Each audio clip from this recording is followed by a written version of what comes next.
Alkitab murni, kisah penciptaan dunia Adam dan para nabi hingga ke penggenapan nubuatan di tanah Israel.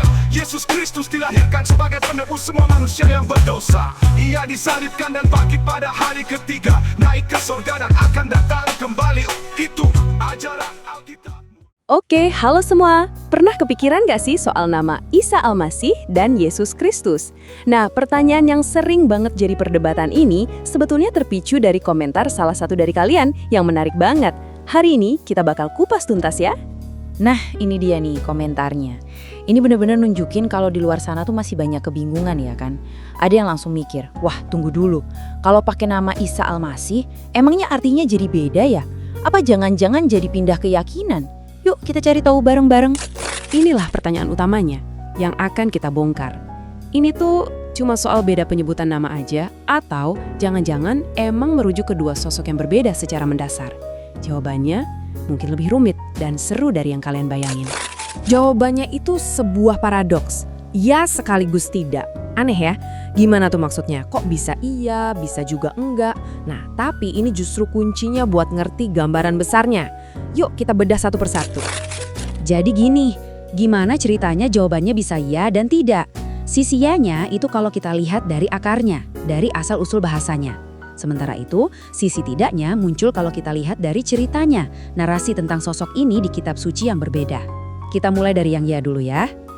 Oke, kita mulai perjalanan kita dengan menelusuri akar bahasa yang ternyata sama dari kedua nama ini.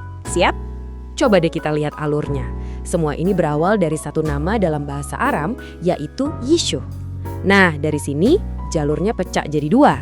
Jalur pertama langsung ke bahasa Arab, jadi Isa. Jalur kedua ini yang lebih panjang, lewat bahasa Yunani, terus ke Latin, sampai akhirnya nyampe ke kita di Indonesia jadi Yesus. Dan ini dia nih fakta yang sering bikin kaget. Kalau kita lihat murni dari sisi bahasa, nama Isa itu ternyata lebih deket loh ke bahasa aslinya, bahasa Semit yang dulu dipakai olehnya, dibandingkan nama Yesus yang udah muter-muter dulu lewat bahasa-bahasa Eropa. Cukup mengejutkan kan? Oke, sisi bahasanya udah clear ya. Sekarang kita pindah ke bagian kedua dari teka-teki ini, jawaban tidaknya. Kalau namanya dari akar yang sama, kenapa kok sosoknya dianggap berbeda secara teologis? Nah, jawabannya ada di dalam ceritanya. Untuk ngerti bedanya, coba kita lihat salah satu contoh kunci dari Al-Quran. Ayat ini menceritakan salah satu mujizat yang dilakukan oleh Isa, yaitu waktu dia bikin burung hidup dari tanah liat. Ini salah satu kisah yang ikonik banget tentang Isa dalam tradisi Islam.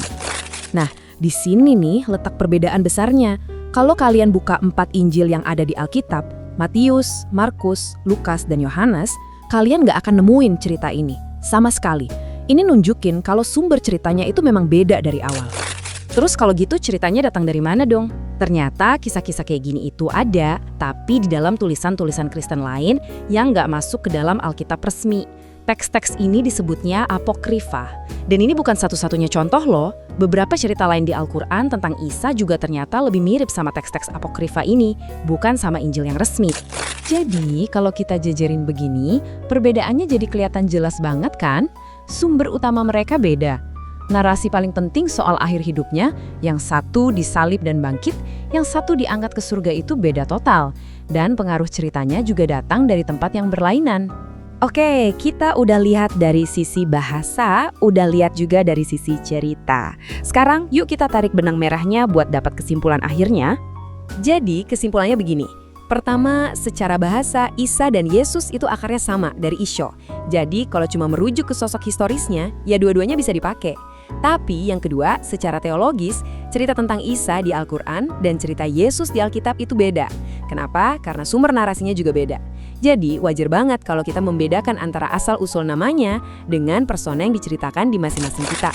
Nah, sebagai penutup, saya mau ninggalin satu pertanyaan buat kita renungin bareng-bareng. Setelah tahu semua ini, kira-kira gimana ya pemahaman baru ini bisa mengubah cara kita ngobrol soal agama? Apa ini bisa jadi jembatan? Atau malah bikin kita makin sadar sama perbedaannya? Sesuatu yang patut kita pikirin ya kan? Terima kasih sudah menyimak.